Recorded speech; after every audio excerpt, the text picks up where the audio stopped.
Buenas noches, esto es Desde el Conocimiento, durante una hora para compartir las informaciones más importantes vinculadas con la educación, con el conocimiento y centrándonos en la República Argentina. 3 temas interesantes, entre tantos que vamos a estar charlando esta noche. Uno está vinculado con el desarrollo económico y la producción nacional. Desafíos durante esta pandemia. Vamos a estar conversando con 2 economistas para abordar este tema en nuestro país. Y también en instantes, otro de los temas a desarrollar está relacionado con la ciencia y con un software que reduce hasta un 30% el consumo de energía. En instantes te contamos de qué se trata. Y para seguir en la línea con la ciencia, Jimmy Persic va a estar desarrollando su tema, va a estar hablándonos de universidad y ciencia, el aporte de los grandes pensadores. En instantes, esto y muchísimo más, así arrancamos desde el conocimiento.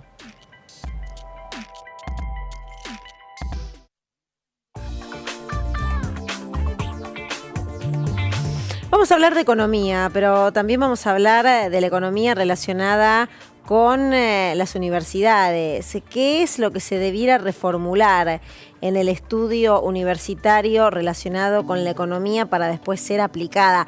Un estudio además que nosotros hemos conversado hace algunos sábados aquí que merece una revisión, una especie de revisión de contenidos. Vamos a charlar con Daniel Steingart, que es director del Centro de Estudios para la Producción, y con Hugo Andrade, que es rector de la Universidad de Moreno. Daniel, ¿cómo te va? Muy buenas noches, gracias por charlar con nosotros.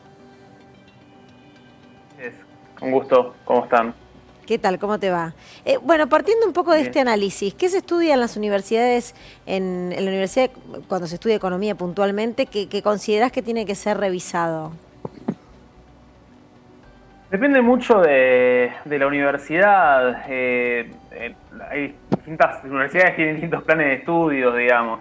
Yo creo que lo importante, en mi opinión, es tener una buena teoría, siempre es necesario, y también tener herramientas necesarias para hacer buenos análisis empíricos, digamos, para poder saber usar bases de datos, para poder saber analizar y hacer estudios de impacto, de evaluación de impacto de políticas públicas.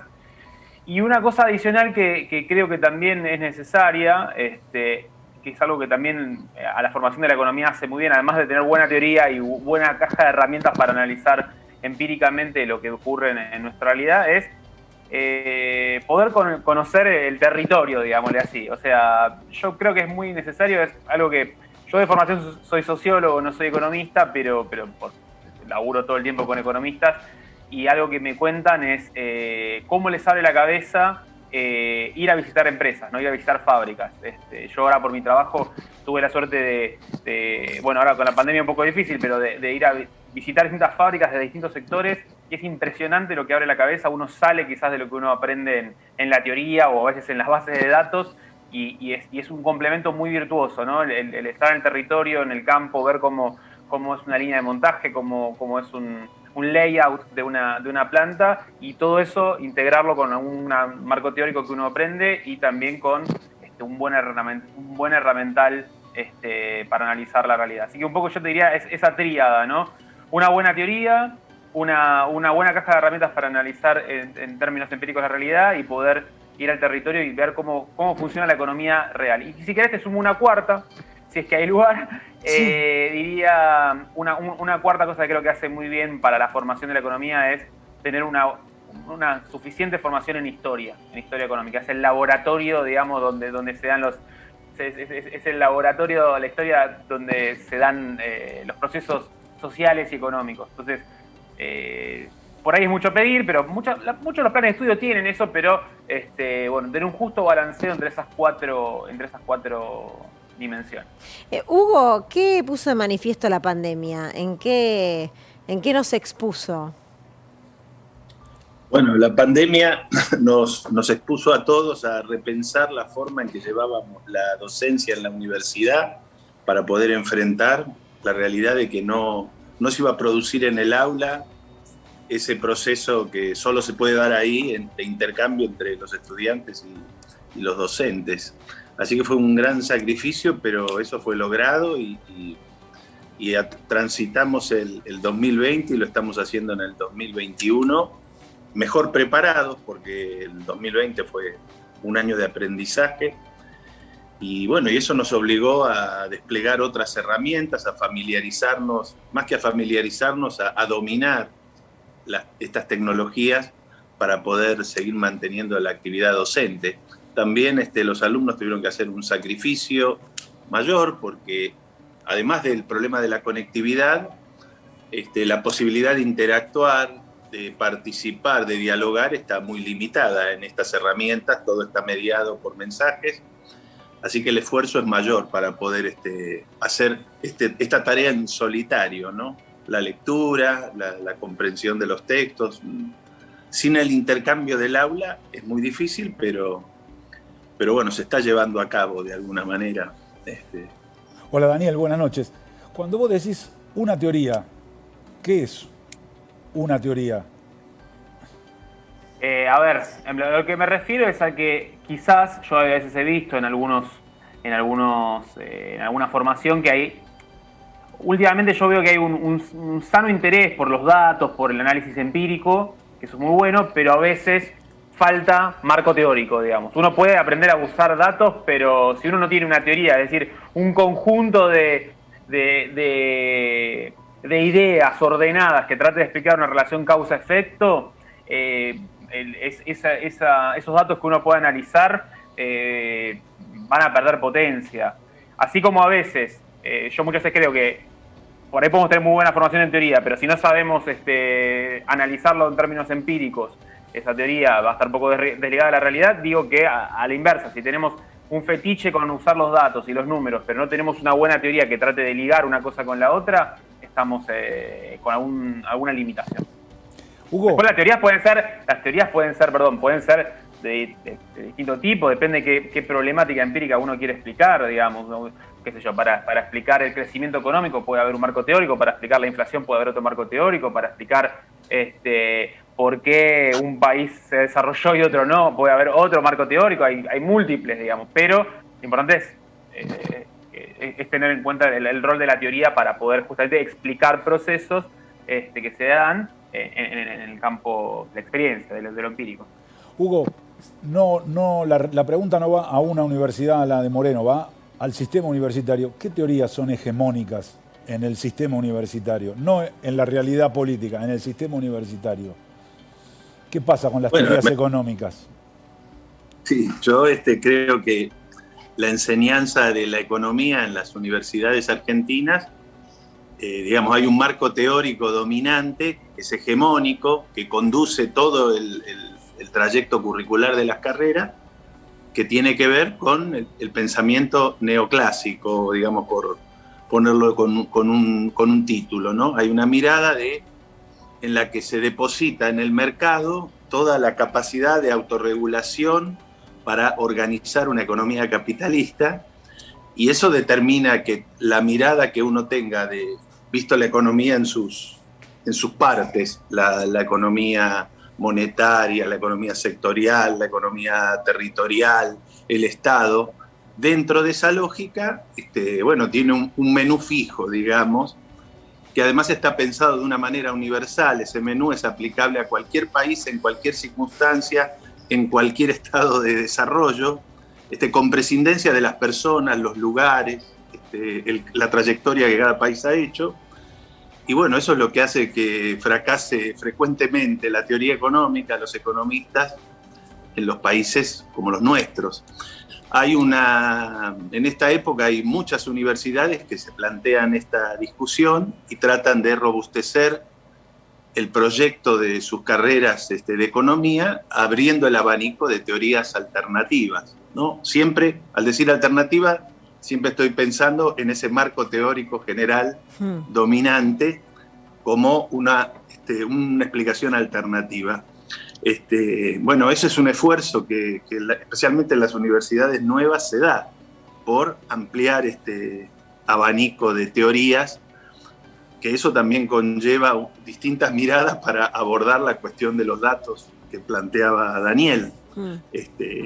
Y bueno, eso es un esfuerzo que algunas universidades estamos llevando adelante para poder abordar la realidad de otra manera, con herramientas más eficaces. En ese contexto también las nuevas universidades, desde un enfoque más territorial, también se plantean una mirada de la economía, teorías que aporten a ver la diversidad en que se desarrolla la economía, por ejemplo, en un territorio como el conurbano, ¿no?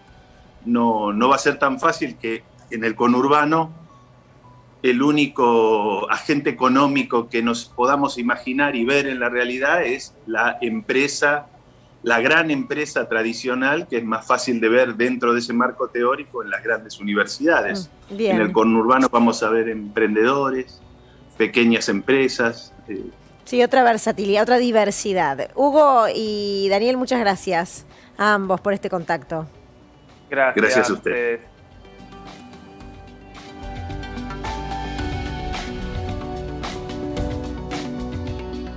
A quien desde el conocimiento siempre tiene su momento especial para él, pero principalmente para nosotros, Jimmy Persic. Hoy nos va a hablar de la universidad y de la ciencia. Mira, la Argentina, yo creo que el mundo, pero la Argentina tiene un montón de palabrerío, de palabras, discusiones, debates, algunos con sentido, muy importante, y hay otros que son llenar de palabras para criticar y para... que no queda nada después de eso. Entonces yo quería traernos algunas cuestiones de la vida de un hombre, de un argentino que fue muy importante. Fue muy importante en aquel momento y hoy algunas de las discusiones que se daban en aquel momento son las discusiones que tenemos hoy. Ese hombre es Luis Agote, nació en 1868, murió en 1954, bien entrado este siglo. Hay un sanatorio. Hay un sanatorio. Un prócer de la ciencia argentina, de la medicina argentina, pero de la ciencia. Ahora cuando te diga lo que hizo... A ver... Bueno, estudió en el Colegio Nacional de Buenos Aires. La semana pasada que hablamos de los Patriotas de Mayo, había varios que habían cursado en el Colegio Nacional de Buenos Aires. Ingresó a la Facultad de Medicina, estudió en 6 años, se recibió de médico. Y en 1905 fue designado profesor de la Universidad de Buenos Aires, en la Facultad de Medicina. Hasta 1929 fue profesor. Hagan la cuenta, del 68 al 29, ¿no? ¿Cuántos años de vida activa? Vamos a la siguiente. Luis Agote fue el primero, uno diría hoy, el inventor, el creador, el que diseñó la primera transfusión de sangre exitosa. Mirá. O sea, sacarle sangre a uno y darle sí, que sangre. Se sigue implementando. Es un avance científico enorme. Como hablamos de las vacunas, bueno, hablamos de cuándo se empezaron a inventar las vacunas. Bueno, el 9 de noviembre del 14, la primera transfusión se hizo en el Instituto Modelo de Clínica Médica, que es el antecedente del Hospital de Clínica. Era el hospital, era el lugar de práctica, la escuela de práctica de los estudiantes de medicina en la UBA.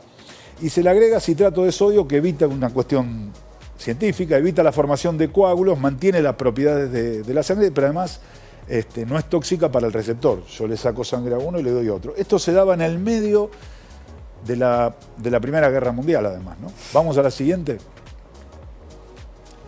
Bueno, es un hallazgo de trascendencia internacional.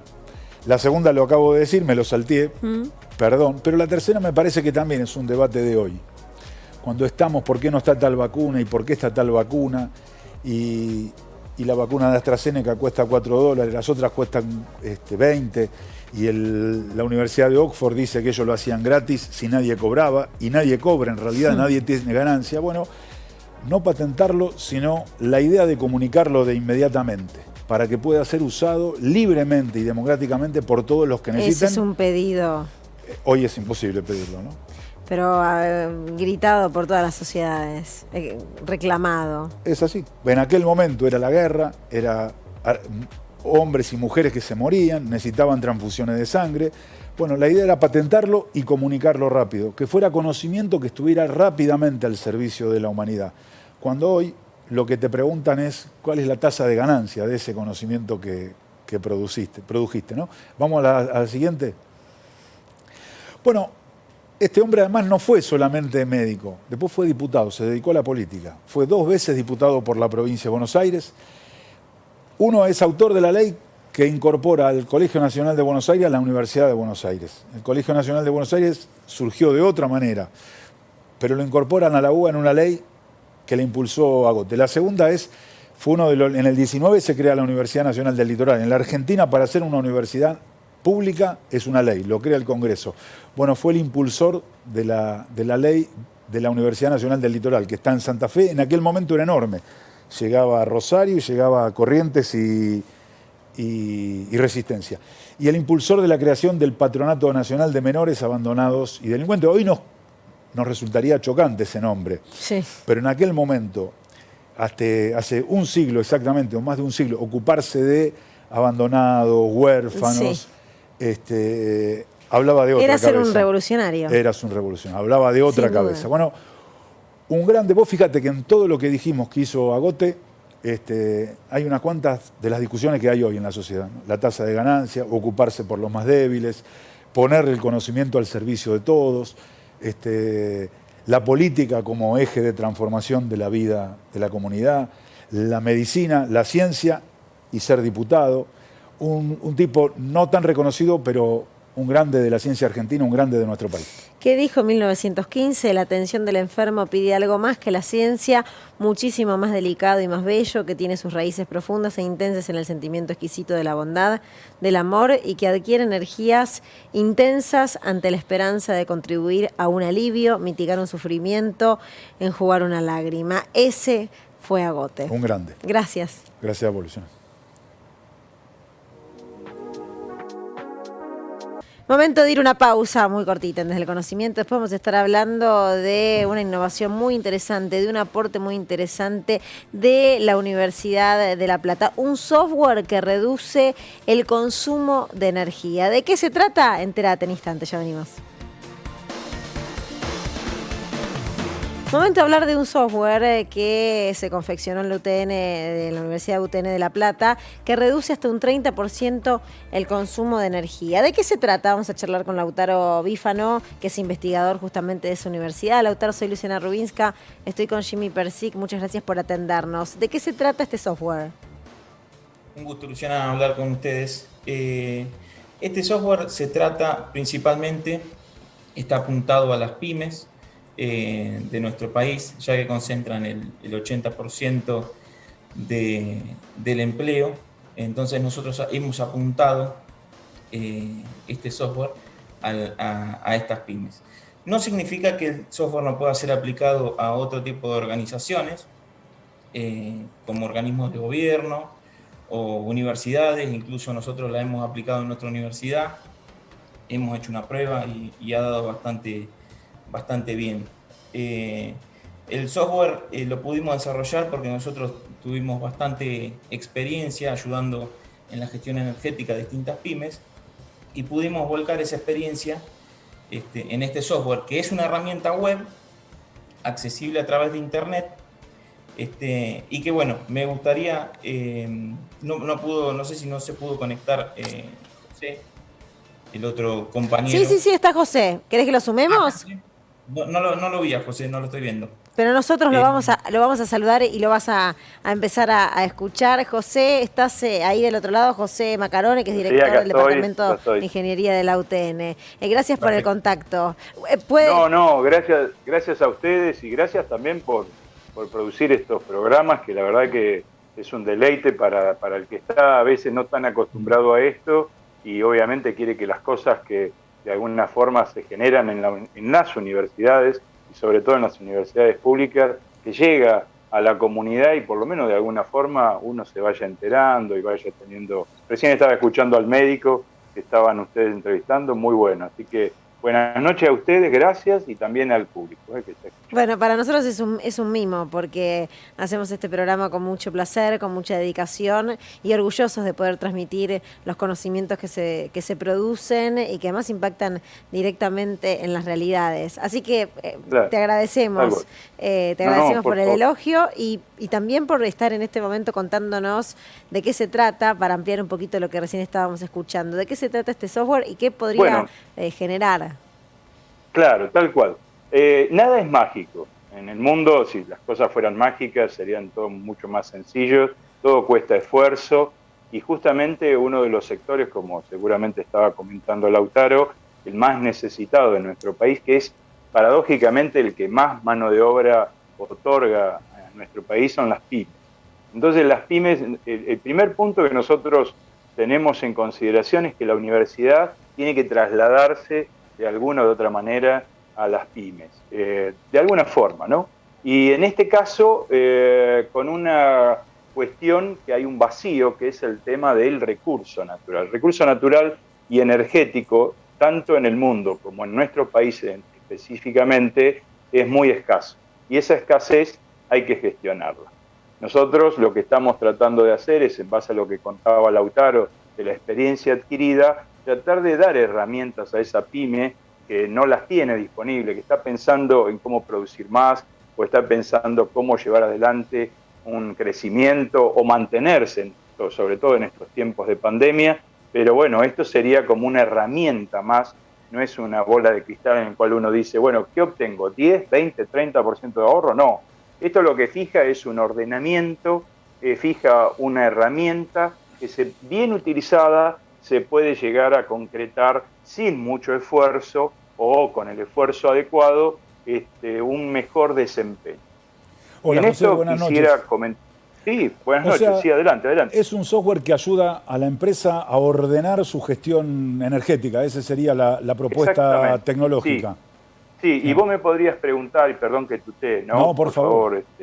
El tema sería, bueno, pero gestionar, claro, ya lo conocemos, es el sistema de gestión para calidad. Por ejemplo, hace 30 o 25 años atrás surgió el tema de calidad porque no podíamos entrar en ciertos mercados y dijimos, bueno, vamos a ir a ordenar un poco el tema y gestionamos nuestra calidad. Bueno, y lo hemos hecho bien. Surgió el tema de impacto ambiental, es decir, tenemos un impacto en la naturaleza, en el medio ambiente. Bueno, perfecto, vamos a gestionar también el medio ambiente. Pero un poco lo hemos dejado relegado, siendo que no quisiera hacer una historia y que lleve muchos minutos en esto, pero para aquellos que peinamos canas, recordamos cuando teníamos cortes programados por allá por la década de los 80, de los 90, y en ese momento es cuando empezó a trabajar nuestra universidad en el tema de la energía y en la eficiencia energética. El tema es que tuvimos altibajos a lo largo del tiempo, y bueno, hoy la energía es un tema, un recurso que no es tan abundante, nos cuesta mucho sacar el petróleo y sobre todo el gas de vaca muerta, pero eso es una parte del futuro, y la otra parte del futuro es el kilowatt que dejás de utilizar y puede quedar disponible a la pyme de al lado, al vecino de al lado. ¿Y eso cómo hay que hacerlo? Y ordenándolo. Y a veces esos sistemas de gestión tienen un aditivo que es la parte tecnológica, la parte técnica. Vos tenés por un lado una caja negra, que es la organización. Por un lado entran las fuentes de energía, acá adentro se va transformando y tiene un uso determinado. Y esa fuente de energía, que puede ser electricidad, tiene varias formas de transformarse, incluso hasta para el mismo uso. Y a veces uno eso no lo mira, no mira el proceso productivo desde el punto de vista de términos energéticos. Ahí es donde nosotros intervenimos. Por eso nuestro grupo está formado por distintas disciplinas. En esto participa ingeniería industrial, ingeniería eléctrica, ingeniería en sistemas. Lautaro es ingeniero en sistemas. Pertenecemos a un grupo que vos decís, bueno, solo no podemos ir a ningún lado. Toda esa experiencia la volcamos y facilitamos el camino a la pyme. José, esto tiene, ¿no?, un impacto en el mercado energético, en el medio ambiente, pero también, objetivamente, un impacto en la productividad y la rentabilidad de las pymes. Por supuesto. Que en la Argentina es un tema muy importante. Me han venido o nos han venido a pedir ciertas pymes, José, no podemos seguir adelante. Hoy el costo de la energía es enorme, no importa en qué época, ¿no? No quiero hacer hincapié en qué época, a veces está más barato, a veces más caro, pero la realidad es que muchas empresas estuvieron a punto de cerrar producto de ese costo enorme. Después, si se subsidia o no se subsidia, esas son herramientas políticas, pero dejando de lado esas herramientas, yo digo, bueno, pero ¿cómo hacemos para poder hacerle entender que no es un peso esto de surfear la ola? Cuando digo surfear la ola es justamente esto, gestionarla. Vos decís, tengo la tabla de surf. ¿Puedo yo montar una ola? Y hay que subirse bien arriba. Bueno, esta herramienta es para eso, para ir surfeando la gestión de la energía de la mejor manera posible, para que no sea algo duro, que te estés pegando un golpe y que en definitiva termine en la nada. No, vamos a ese punto. Entonces, bueno, esa es la propuesta, ¿no? Interesantísimo lo que nos estás contando. Me gustaría alguna referencia de Lautaro, que está allí también y sigue conectado con nosotros. ¿Algún dato más para aportar, Lautaro? ¿Alguna recomendación que nos quieras hacer? ¿O algo más detallado que puedas aportar para ir cerrando? Sí, me gustaría agregar que también la web consta de una calculadora de consumo que sirve para el consumo residencial. Esto es un aporte a la comunidad, en la cual vamos a poder encontrar distintos artefactos que encontramos en las casas, heladera, televisor, y poniendo la frecuencia de uso que tenemos, nos va a poder dar también para el hogar un consumo estimado. Para lo que es las pymes, estas van a poder entrar con un usuario y contraseña, previo convenio con la universidad, obviamente, y van a poder incorporar al sistema datos relevantes como el consumo energético, que viene de la factura de las energéticas, justamente, y la producción, ya sea diaria o mensual, también se puede cargar. Una vez que todos estos datos están cargados en el sistema nos va a dar un tablero de control en el cual vamos a poder identificar muy fácilmente los usos significativos de la energía. Estos usos significativos de la energía son en la pyme o en la organización los puntos o los procesos en los cuales se consume más cantidad de energía. Poniendo la lupa ahí, vamos a poder mejorar el desempeño energético. Esto es lo que decía José recién, que no es magia, sino que es justo saber dónde poner la lupa dependiendo de cada tipo de organización, ¿no? Interesantísimo, y de aquí en adelante, algún día cuando podamos, nos vamos a juntar para que acá en los estudios nos puedas explicar, Lautaro, y bueno, por supuesto, quienes estén adelante y lleven adelante este desarrollo, cómo es. Es muy interesante porque alguna vez, no sé si te habrá pasado, Jimmy, pero a mí alguna vez me pasó de que se consumía mucha energía en mi casa y vino un electricista a probarme a ver qué era lo que podía generar ese consumo alto. Y ahí, por ejemplo, un detalle voy a dar, pero ahí, por ejemplo, descubrí que la colcha eléctrica que utilizo consume muy poca energía. El consumo, claro, mirá sí, vos. Eso consume muy poca, bueno, que ahí no estaba el problema. Claro, pero vos fíjate que vos tenés una percepción antes de hacer el análisis que eso es de un alto consumo. Y ese es el error que a veces se comete. A eso nosotros lo llamamos uso de energía. Es decir, al uso intensivo de la energía. Y si me permitís, porque yo sé que tienen pocos minutos, pero puedo dar el agradecimiento a quienes nos acompañan en el grupo. No sé si tengo un minuto más. Un minutito te dejamos, dale. Bueno, sí. Al ingeniero Marcelo Gil, que también es parte de este grupo y es del Departamento Industrial, a Silvana Bergini, que también es una ingeniera del Departamento Industrial, Alberto Cataño, que es un ingeniero del Departamento de Eléctrica, alumnos, porque tenemos alumnos también becados que año tras año están con nosotros. Uno de ellos, firme, es Carlos Kuhn, que está estudiando Ingeniería Eléctrica, a Lautaro, que me acompañó hoy también con este tema, y a muchos colaboradores que nosotros, detrás de escena, tal vez, no sé si está bien dicho, como a veces está ustedes perfecto, dicen, José. Hay mucha gente que trabaja. Mucha gente. Y gracias nuevamente por tratar de, aunque sean pequeñas cositas, ¿no? Porque tal vez esto no sea la pólvora, pero bueno, sabemos que tenemos pero algo ayuda un montón, ni hablar. Te mandamos un beso grande a vos, a Lautaro y a todo ese equipo que está trabajando intensamente. Muchas gracias. Gracias a los dos y a la producción y a todo el auditorio. Gracias. Muy valioso el espacio, gracias.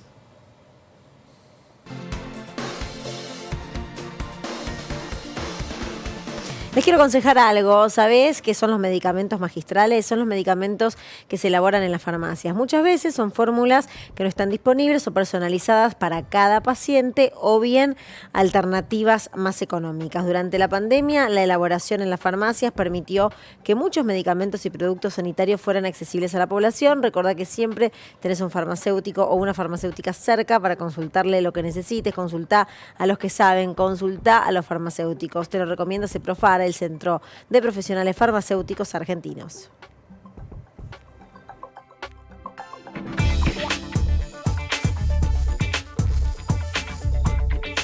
Seguimos en Desde el Conocimiento para conocer desde lo que dice la ciencia qué es lo que está pasando con los contagios, qué es lo que está pasando y cómo está afectando a los jóvenes. Un tema del que venimos conversando de un tiempo a esta parte, pero Soledad Gori va a hacer mayor especificidad acerca de por qué hay tantos jóvenes que están contagiados. Soledad, bienvenida. ¿Qué tal? ¿Cómo están? Sí, bueno, creo que quedó lejos la creencia o la falsa creencia que alguna vez tuvimos de que los jóvenes, bueno, la pasaban, ¿no? A COVID-19 lo pasaban como una gripe un poco más fuerte.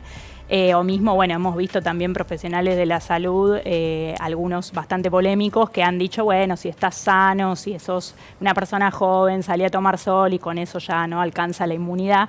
Bueno, claramente lo que estamos viendo hoy, si es que a alguien le quedaba dudas de que COVID en realidad, más allá de tener grupos de riesgo, obviamente, y que son los que tienen más probabilidad de morir, ¿no? Las personas mayores, también puede tener efectos bastante complicados también en jóvenes. Y lo que estamos viendo, lo vemos en realidad en lo que va de este año, ¿no? De hecho, por datos del Ministerio de Salud y de la Sociedad Argentina de Terapia Intensiva, sabemos que de lo que va del año, y estos son resultados de principio de mayo, casi el 60% de las personas que están internadas y que llegan a UTI tienen menos de 60 años, con lo cual es bastante preocupante. Altísimo.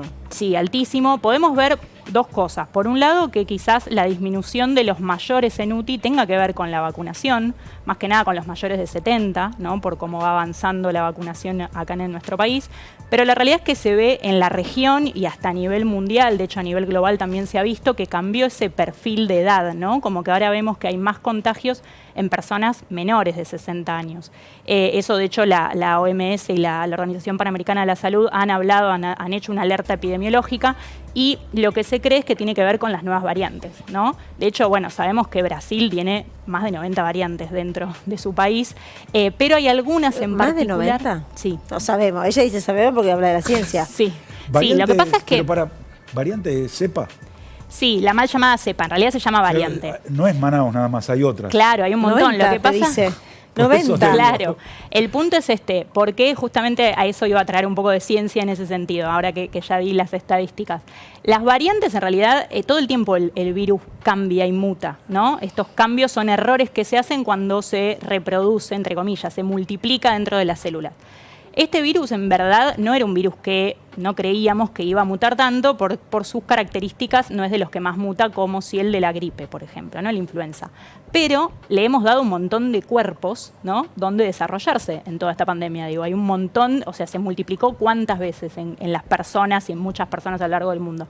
Entonces es lógico que se acumularon mutaciones y algunas variantes nos preocupan, no todas, hay un montón, como les decía, en Brasil hay 90 ya solo en ese país, pero no son todas de importancia, porque los cambios se dan aleatoriamente en muchas partes del virus. El tema es cuando cambian en la parte más importante del virus, que es en esa llave que abre la cerradura para entrar a nuestras células, ¿no? Yo me quedo con una frase de Daniel Goyan, del ministro de Salud de la provincia, de hace algunos días o algunas semanas, cuando se empieza a hablar fuertemente de las variantes y de lo que genera, principalmente que la mayor contagiosidad se reproduce entre 7 y 8 veces más que la primera cepa que empezó. Original. Claro, que empezó. Claro. ¿Es así? Bueno, sí, 7, 8 veces más. Se cree, sí. En el caso de la de Reino Unido estaba calculado eso. Justamente tenía un 80% más de capacidad de poder reproducirse y infectar. El punto es justamente esos cambios, como les decía, en verdad, o sea, son aleatorios, pero el punto es que los que se mantienen en la naturaleza son los que hacen que el virus pueda seguir conquistando, ¿no? En algún punto es eso, básicamente. Entonces, lo que se ven en algunos estudios es que esos cambios leves hicieron que infecte mejor, que tenga entonces mayor capacidad de contagio y de transmisión. Lo que se está estudiando es si además también generan más severidad. Pero eso todavía no está claro, pero sí que se transmiten mucho más rápido. De hecho, con la de Reino Unido lo vimos y con la de Manaus también lo estamos viendo.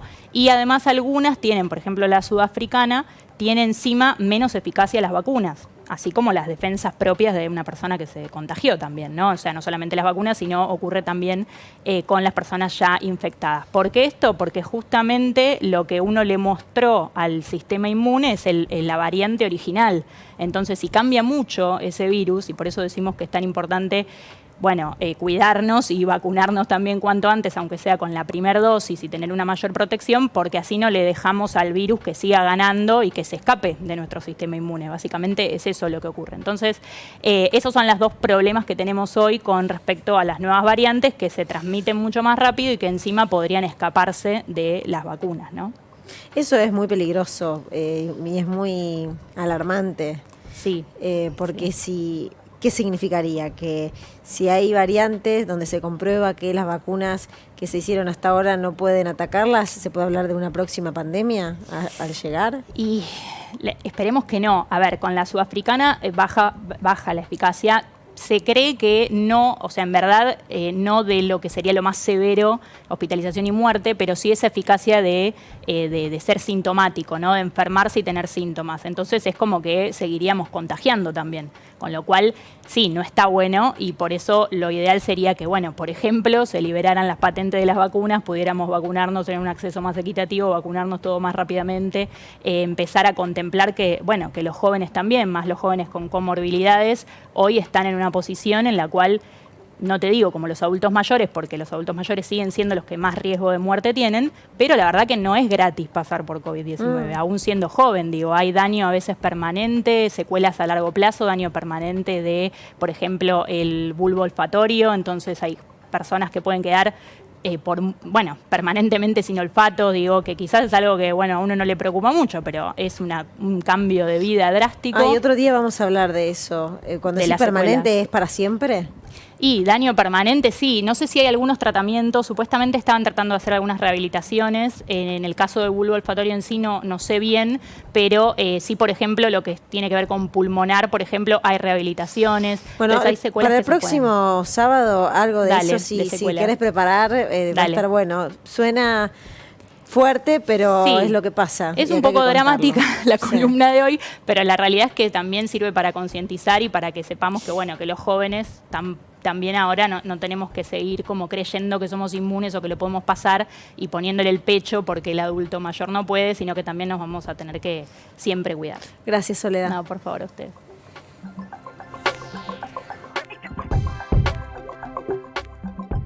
En Desde el Conocimiento te contamos las noticias universitarias. Presten atención al aporte que está realizando la Universidad de Rosario en relación a los emprendimientos científicos tecnológicos.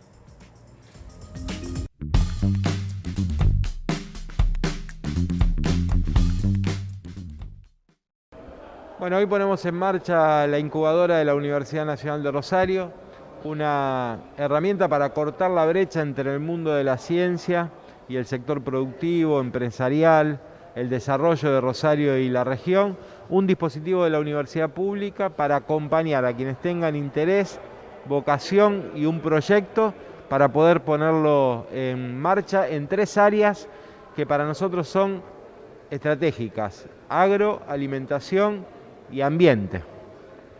El origen está en esto, en la ciencia básica, en la capacidad de incubar de nuestro sistema científico.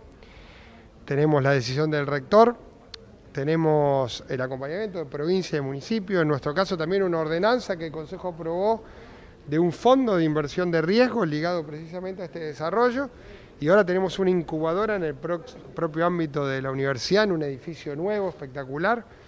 Es esto, ¿no? Es ir juntando todas las puntas de un ecosistema para lo que no tengo duda es el futuro estratégico de la ciudad en la economía del conocimiento, que hacia ahí tenemos que ir. La incubadora de emprendimientos y proyectos científicos de la UNR lo que quiere hacer es llenar una brecha entre el mundo del conocimiento y el mundo de la producción. Es una deuda pendiente que tiene la universidad con la sociedad y una forma de devolver el conocimiento que nosotros generamos para mejorar la calidad de vida y contribuir a la economía real. Bueno, es un espacio que va a ser, por un lado, ágil y por el otro lado, flexible, para que se acerquen, por un lado, los científicos, los docentes de la universidad que tengan ideas, proyectos que se puedan concretar en emprendimientos o inclusive, idealmente, en empresas, y también para que las empresas vengan y establezcamos un espacio de innovación abierta, en el cual puedan abrevar y aprovechar el instrumental y todo el conocimiento y la potencialidad que tenemos en el sector académico en la universidad. La incubadora va a funcionar con emprendimientos de base científico-tecnológica o con proyectos de base científico-tecnológica, que la idea es que se constituyan en empresas que estén basadas en el conocimiento o que puedan generar productos que resuelvan problemas a demandas del sector productivo local. El funcionamiento va a ser a partir de la presentación de proyectos, la incubación que va a tener un doble eje, un eje conceptual y un eje que tenga que ver más con el trabajo específicamente en los laboratorios. Por eso nosotros decimos que la incubadora es por un lado conceptual y por otro lado es física, laboratorios y concepto, porque también entendemos que es un rol importante del Estado y en este caso de la universidad acompañar en estas primeras instancias a estos proyectos que originalmente son de investigación, pero acompañarlos en esa vinculación con el sector productivo, también en todo el área de negocios, costeos, planes de negocios y todas las cosas que se necesitan para que esos emprendimientos puedan generarse, insisto, en empresas o también respondiendo a demanda del sector productivo. Para la provincia de Santa Fe es sumamente importante que espacios como centros de prototipado como el que hoy se inaugura, esta incubadora universitaria, promueva el conocimiento en la provincia de Santa Fe, que nos ayude a posicionarnos como un clúster biotecnológico desde Rosario para la región. Así que es decisión del gobernador Omar Perotti acompañar el desarrollo del talento, de la economía del conocimiento y apuntalar empresas de base tecnológicas y apuntalar el conocimiento científico que también se genera desde la universidad y derrama en el territorio.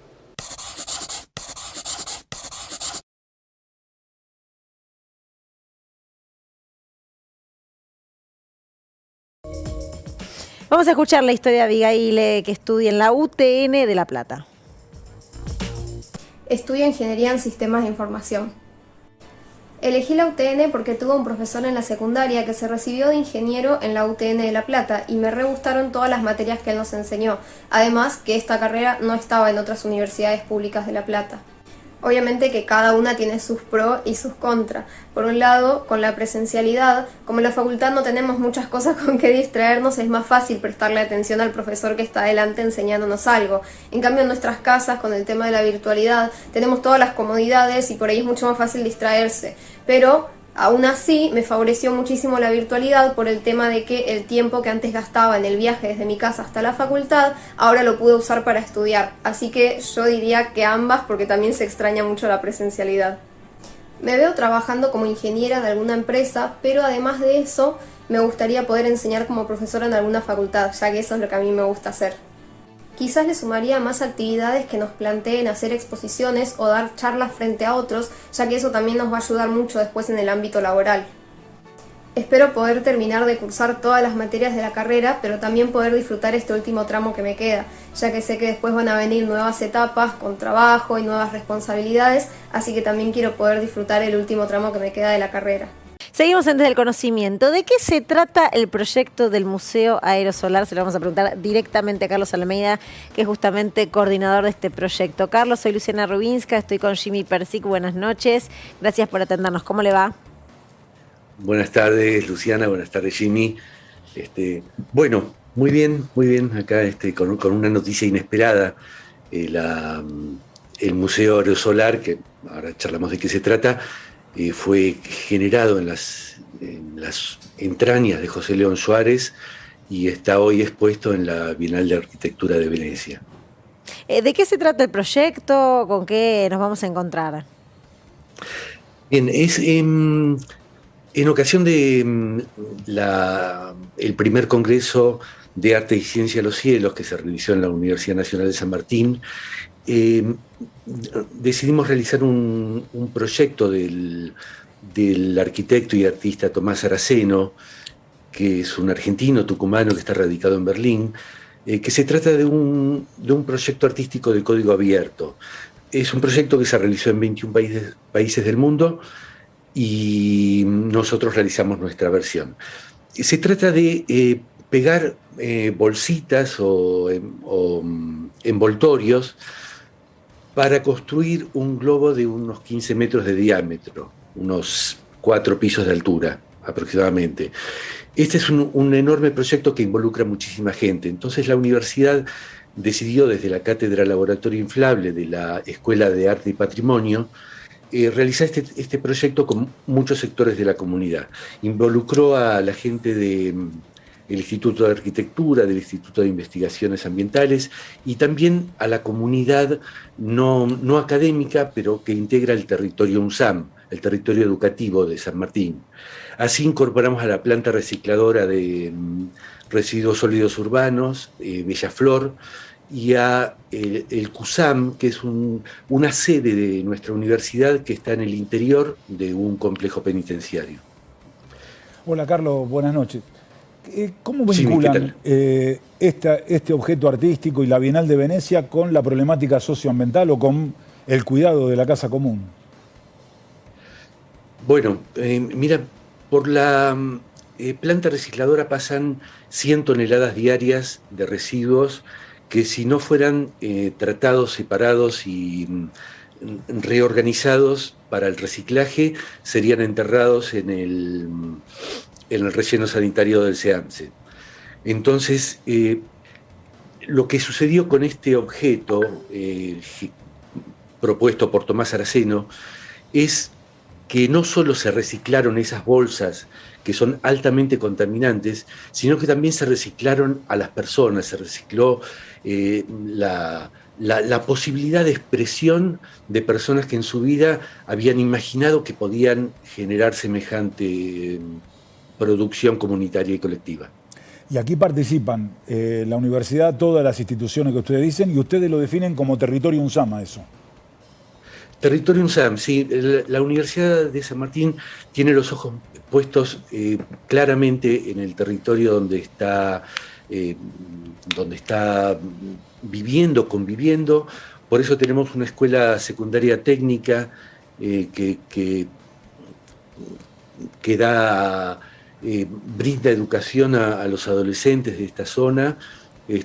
Por eso tenemos el centro CUSAM, que es parte de la comunidad universitaria, donde tenemos carreras de grado y estudian presos y presas y guardiacárceles, todos juntos en las carreras o en los cursos de extensión que vayamos brindando. Y el territorio UNSAM, la comunidad de Bellaflor, es una comunidad muy propositiva, es gente que tiene la enorme dignidad del trabajo y que consideraron que parte de su producción y de la tarea de la cooperativa era trabajar en un proyecto artístico, porque ellos tienen mucho que expresar, aparte de salvar el planeta realmente, porque lo están haciendo con sus manos, tienen que expresarse artísticamente. Y así sucedió milagrosamente, gracias a que Tomás Araceno puso los ojos en esta obra y la propuso a la Bienal de Venecia y está en el pabellón central de la Bienal de Venecia. Felicitaciones, entonces. Carlos, un placer charlar con vos. Muchas gracias, Luciana, muchas gracias, Jimmy. Un beso. Momento de escuchar a Enzo del Alto Uruguay. Buenas, mi nombre es Enzo Adrián, estudio licenciatura en Administración de Negocios en la Universidad Nacional del Alto Uruguay. Elegí esta universidad porque es pública y 100% gratuita, además de que está situada en la misma ciudad donde vivo, San Vicente Misiones. En cuanto a la presencialidad y la virtualidad, hay que destacar que cada una de ellas tiene sus respectivas desventajas y ventajas, pero elijo la presencialidad porque considero que el estudiante tiene una relación más directa con el profesor.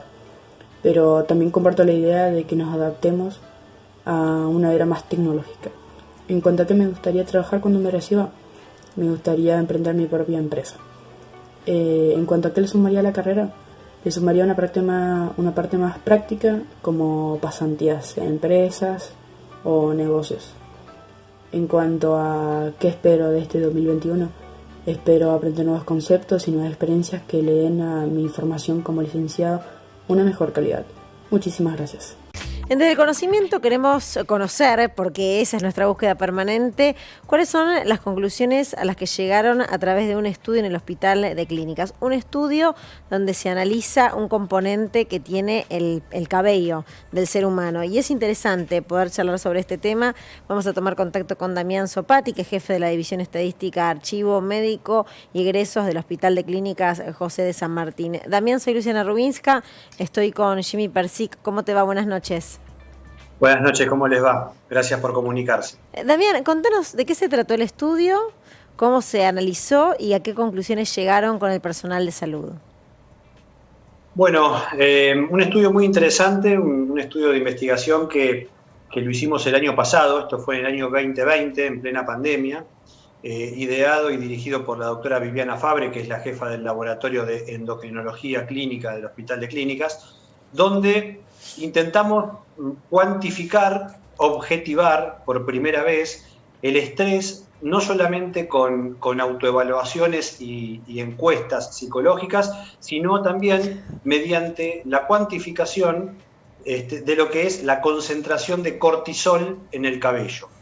El cortisol es una hormona, es la famosa hormona del estrés, que todos la tenemos y que continuamente está en circulación, y que nos adapta a las diferentes situaciones de estrés cotidiano a las cuales estamos enfrentados en nuestra rutina, y de las situaciones que escapan a esta rutina y que aparecen como un estrés agudo.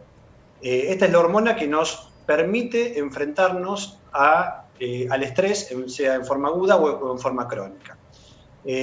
Nosotros, mediante este estudio ideado por la doctora Fabre, medimos la concentración de cortisol en el cabello. ¿Y por qué en el cabello? Porque el cortisol se mide habitualmente en el plasma, es decir, en la sangre, en la saliva, en la orina, pero esto pone de manifiesto la concentración de lo que uno tiene en el momento de la medición, la parte aguda.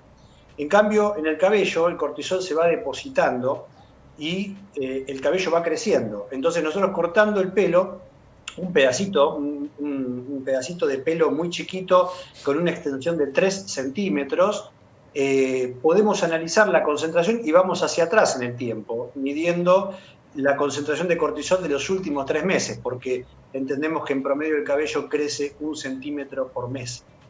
Entonces, bueno, el estudio que hicimos básicamente interpola la autopercepción del individuo mediante estos test cognitivos con la objetivación de las mediciones de cortisol en el cabello. Hola, Damián, buenas noches. Buenas noches. 2 preguntas. ¿A cuántos medimos? ¿A quiénes? Vos dijiste tomamos. ¿Quiénes son ese tomamos? ¿Médicos, enfermeros, camilleros? ¿A quiénes? ¿A cuántos? ¿Y qué nos dio? ¿Qué les dio? Bien. Sí, excelente su pregunta. La población blanco, la población objetiva fue el personal hospitalario, es decir, todo el personal que estuviese trabajando físicamente dentro del hospital de clínicas durante la pandemia. Este personal fue médico, fue personal de enfermería, personal técnico y personal administrativo, es decir, tomamos 234 muestras, es decir, terminaron siendo 234 empleados del hospital, con toda esta dispersión de actividades, y por primera vez en la historia, a nivel mundial, se hace una medición cuantitativa del cortisol en cabello en personal hospitalario y dentro de una pandemia. Esto no se hizo anteriormente. ¿Qué resultados obtuvimos? Bueno, números interesantes, conclusiones muy interesantes. El 40% de las muestras analizadas nos dio alterada, es decir, valores alterados de cortisol en cabello en el 40% del personal de salud analizado, con una prioridad o con una situación de observar mayor alteración en la concentración de cortisol en el grupo de médicos que trabajan al borde de la cama del enfermo con COVID, tanto los médicos que están en la guardia como los que están en las salas de internación, seguido por los enfermeros y, en tercer lugar, por el personal administrativo. Y lo novedoso también de este estudio, que tiene que ver con la técnica de realización, se utilizó una técnica para medir la concentración de cortisol que está patentada por la universidad, una técnica que habitualmente no se usa para medir el cortisol en el cabello, que es la quimioluminiscencia, que permite estandarizar y permite cuantificar grandes cantidades, muchas muestras al mismo tiempo. En general el cortisol se mide en el cabello, se puede medir y se mide en situaciones puntuales, a pacientes siempre, y la técnica que se utiliza suele ser laboriosa, es costosa, pero acá se puso en marcha una técnica distinta, que es la quimioluminiscencia, dando resultados más rápidos, más masivos y mucho más económicos. Damián, excelente toda la explicación que nos estás dando, excelente el estudio que se realizó y a las claras el estrés que está viviendo toda la comunidad médica a partir de la pandemia. Me imagino que además resultados previsibles, pero fuertes, contundentes, cuando uno analiza el nivel de estrés que manejan. Un beso grande, gracias por este contacto. Gracias a ustedes por el interés, a su disposición. Gracias, muchas gracias. Hemos llegado al final en un mundo ya muy, muy estresado. Nosotros también sumamente estresados, pero muy interesante lo que recién compartíamos con todos ustedes. Ojalá que el próximo sábado nos vuelva a encontrar aquí, como todos los sábados a las 11:30 de la noche, para hacer Desde el Conocimiento. Gracias por acompañarnos.